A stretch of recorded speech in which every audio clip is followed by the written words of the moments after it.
Hello, I'm Lydia and you're listening to Lens from the Fens.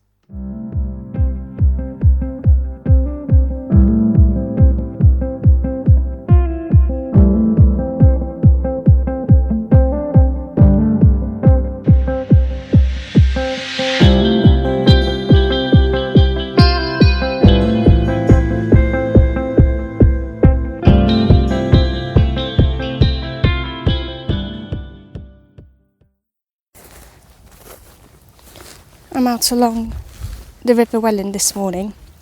It's just gone 9:30 and it is gorgeous weather. There's hardly any clouds over me. The sun's pretty low, but it's really nice and it's warm when you stand in it. But I think my car temperature said it was about 1 degree, so I'm wrapped up and gloves and all sorts on. A grey heron's just appeared from next to me. It's probably my fault. But as you are probably all aware, there's a national lockdown. So it sort of hindered my plans as to when I can go out and photograph and how far I can travel, basically. So I'm obviously sticking local. I'm not going any further than 15 minutes from my house. You could probably hear all the frost under my feet.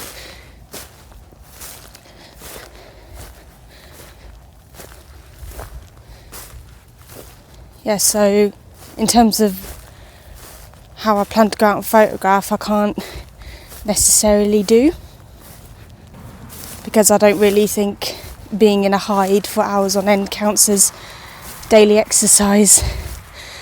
So for now, I'll just be sticking to doing a walk and talk rather than sit in a hide and talk. But I'm used to doing that anyway, so I'm not necessarily put down by it. I'm still able to go outdoors for the one round of exercise. But yeah, I think if I was to go and stick a hide up near a field somewhere, in my eyes, I don't really see that as it being a reasonable excuse to stay outside or travel a bit further. So I still need to test out my hide. I think I'm going to go into my back garden and set it up there. There's a few mute swans on the river.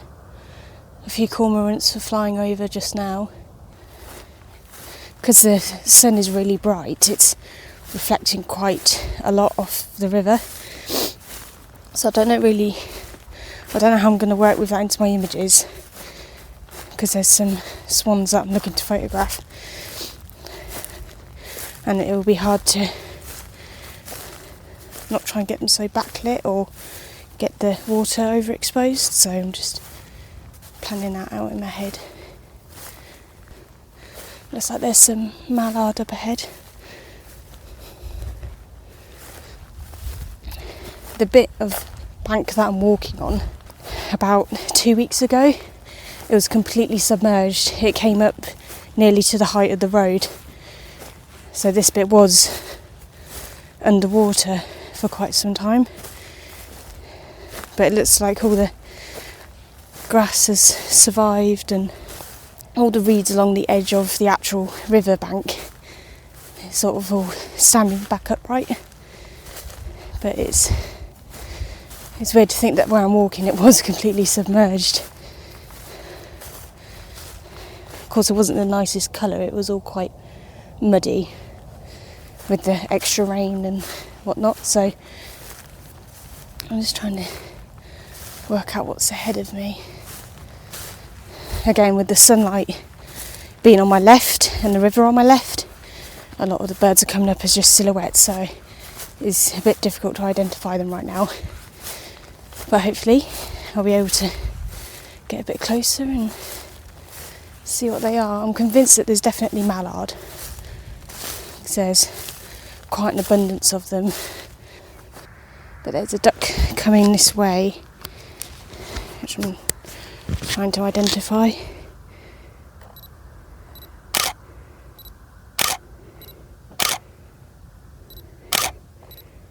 Looks like a tufted duck. I'm just going to see if it swims by, because I am looking directly into the sun, so it's very backlit and hard to make it out what it is. So I'm just standing still for now.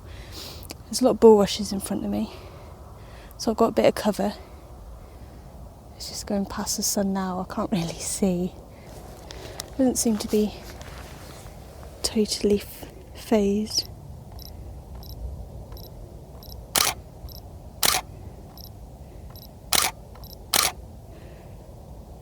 Yeah, it definitely looks like a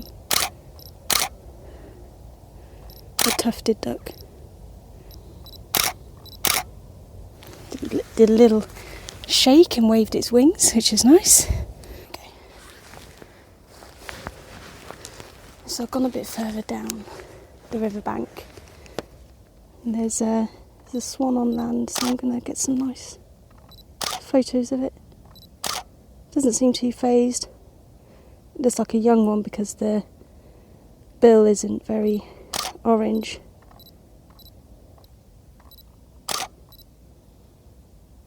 Just preening away.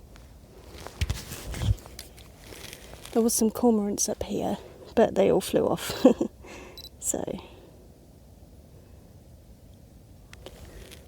it does look like there's some ducks still around. I think as I was going back to the car earlier, my recording stopped because I was having some technical issues. But I might have had a stone chat, I'm not completely sure. I need to double check, but it looked and it flew very much like one. So, there's more swans coming up on the actual river now. There's another young one. Swans are definitely the perfect bird to photograph when there's bright sunlight, just because they just show off really well. I mean, they're the largest white birds you can get on a daily basis, so yeah, it's nice to photograph them quite close.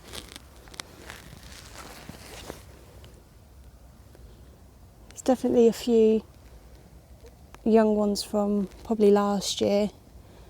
They're just turning into the white phase now, the very, very pale grey. So whether there's like a few adults and their youngsters together, and then just some of the other lone adults, and they're all just clubbing together. The one on land really isn't bothered. There's a cormorant flying overhead.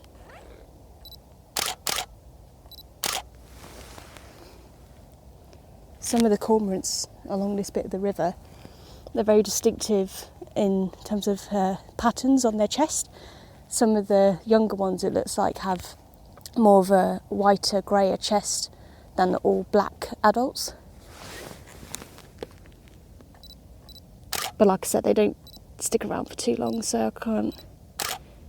More often than not, they're flying.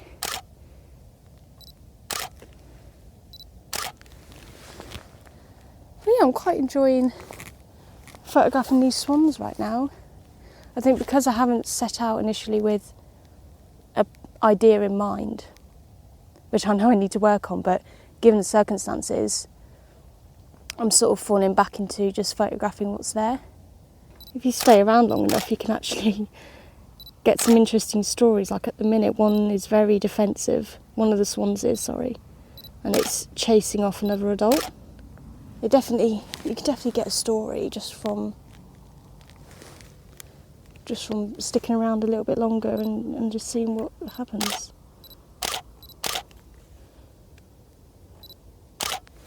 One of the youngsters is very close to shore. I don't know if it's looking at me or if it's comfortable. Oh, there's some doing the dance.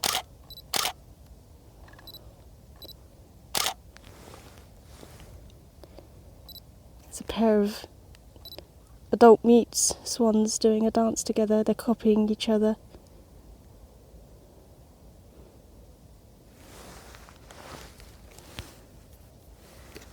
It looks like they're just happily feeding. One interesting feature I've noticed on the riverbank side that I'm on, there's a trail coming out the water, like a nature trail. So it's either ducks or maybe the swans have used it, or even the otters may be back this way because it looks freshly made.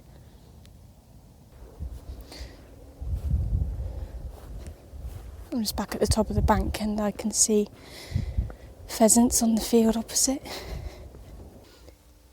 So I wasn't able to record properly just because as I was travelling across the riverbank, I just didn't have time to turn it on just because of what I saw. So there's been quite a number of times now where common buzzards have been sitting on posts like right next to the side of the road, which I haven't seen as much previously in the years before. But this year just seems to have like no end of individuals just staking out a fence post and then either waiting for something to happen with a car hitting another bird or an animal, and then it obviously eats carrion. So whether they've tagged on that when there's cars around there's more likely going to be a meal, then it's quite evident that they'll just be waiting to see what happens. So I managed to get a couple of pictures of one individual where it was backed onto the river, so it was quite a nice background to work with. Some of the other birds, they were either just too far away or the background wasn't quite right. So yeah, I got some really nice photos of that individual, and then I'm doing sort of a loop back round towards home now, and I noticed quite a few male pheasants that were on the fields, which are obviously quite abundant in this area of the fens. So yeah, I pulled over again, I got in a comfortable position, made sure that the pheasant wasn't totally disturbed, and it carried on doing whatever it was doing. And yeah, I got some really nice photos of that as well. Some of the males around here are really vibrant in colour, and yeah, the pictures from that, I'm quite looking forward to editing those, because it's quite a lot of the fields now, they've been turned over and it's all muddy. So when you put that in comparison with a really vibrant coloured bird, it does actually look really nice. It's a nice contrast. So I got a few pictures out from this morning. Obviously, given the new way of doing our daily exercises and things, it sort of made me a bit reluctant to carry out any projects where I'll be sitting in a hide or obviously travelling further afield. Places like Frampton Marsh, they're closed now because it's established as a wildlife centre. So it's literally either public pathways or wildlife reserves where you don't have to pay an entry fee that you can still have access to. So I'm really grateful that Deeping Lakes is one of the places locally that I can still visit to do photography with. But it's just considering whether or not sitting out for a long amount of time is classed as daily exercise, which, as I said previously, in my mind it isn't. So it's going to get me to rethink about what I can do over the next couple of weeks in terms of what I record for future episodes. But I'm still optimistic. Like, obviously later on in this year, we've now got the vaccine out, which is great, and hopefully by the warmer months there'll be a better chance of doing a bit more, going to further places, and hopefully be able to actually use my hide rather than testing it out in the back garden. But then again, using it in the back garden, I do still get quite a bit of wildlife there, so it might be worth seeing if I can get closer photos of the birds that visit. The sparrowhawk, I'm pretty sure that I've posted it on my normal, my personal profile. She's been back quite a few times now, so it might be nice to set up the hide and see if she comes into the garden, either for an attack or just resting. So there's still plenty of things that I know I can do. It's just working out when's the best time to do it and working out what I'm going to be talking to you about over the next few weeks. But yeah, like I said, I've had a really nice morning. I think I'm going to talk a bit more back at home, just to outline what I've thought about and what other episodes will be like. So yeah, thank you for joining me for this walk, and I will speak to you back at home. So I'm recording this now back at home. This has been recorded a few days after the outing was recorded. Yeah, just to reiterate what I said towards the end of that clip, I'm not struggling, but I'm just trying to work out what the next few weeks is going to entail regarding my photography. Because of the tighter restrictions we now have, and the possibility of them being even more restrictions put in place, it's put me at a point where I'm not totally comfortable with going out, even just to places like Deeping Lakes. It's 5-10 minutes away, but just putting into consideration my health and other people's health, because that area is still open for walks. I'm just sort of in a place where I'm not totally comfortable with going out, just obviously walking, but having my camera in hand, I'm just not totally comfortable right now. So it is a shame, because I do obviously really enjoy doing my walk, talk and shoot recordings. It's just at this point in time, I'm reluctant to go out as much. I would really like to try doing like a storytelling episode. So recalling a event where I had my camera in hand and I witnessed something that was amazing to see, or what I was thinking about at the time when I was taking that picture. So that's more likely where I'm going to go with. Obviously, with however long this lockdown lasts, I don't know when's the next chance or when I'd feel more comfortable with going out to either the riverbank or to places like Deeping Lakes, and whether Frampton Marsh will be reopened in the next month or so.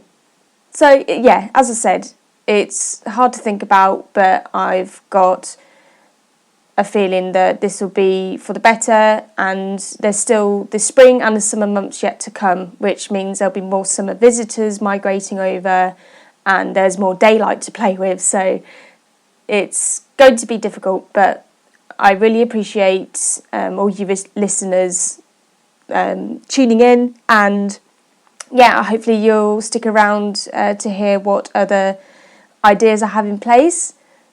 If you do have any other suggestions for what you'd like me to talk about, feel free to message me either through my Pinfile Photographic Facebook page or through my Instagram page through the private messaging. I'd love to hear your own stories, or if there's something that you'd like me to touch up on, whether that's in regards to the wildlife or more specific with photography. So this rounds off this episode. Again, I'm not going to set out a specific timeline for when I'll next release an episode, but be assured that there will be future episodes. I'm just handling with what is currently happening in the UK right now, and just planning out what I'm going to go forward with in the next few weeks to come. So thank you all very much again for listening in, and I will talk to you all again, hopefully in the not too distant future. Goodbye. My podcast cover shows my own image created using Canva. The theme music is provided by Purple Planet Music. Check out their royalty-free music at purple-planet.com.